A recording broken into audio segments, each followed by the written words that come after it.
coiffeur sent qu'il va devoir jouer serré.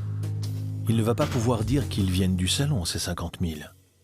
Non, il faut trouver autre chose. Un agent de change, voilà ce qu'il va dire. Il les a empruntés à un agent de change. Malheureusement pour Lefebvre, l'agent de change convoqué à son tour expliquera qu'il a refusé de lui prêter cet argent. Livre de compte à l'appui.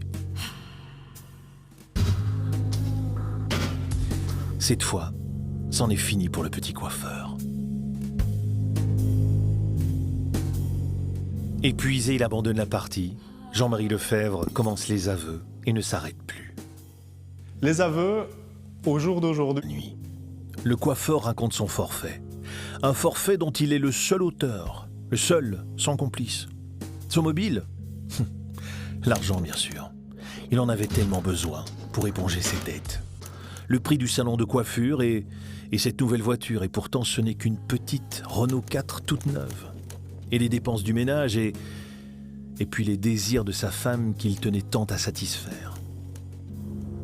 Tout aurait été si simple si le général avait accepté de lui prêter, mais il avait dû s'en sortir tout seul, le petit coiffeur.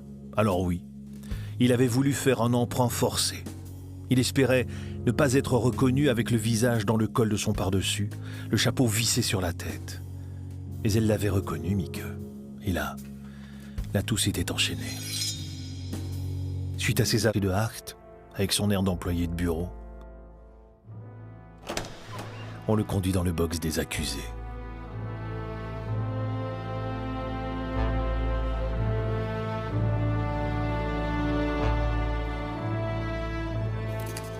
Les débats ne vont pas s'éterniser. Après tout, Lefebvre est en aveu.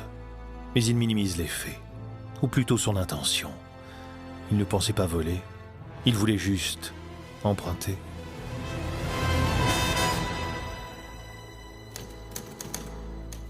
Il paraît tellement sincère. La peine de Jean-Marie Lefebvre sera finalement commuée en peine de travaux forcés à perpétuité.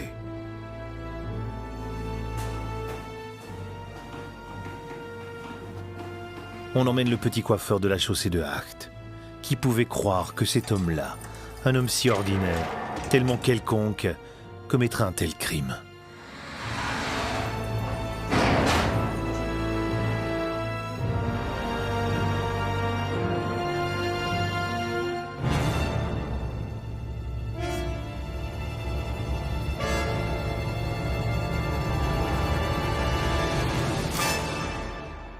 Bien des...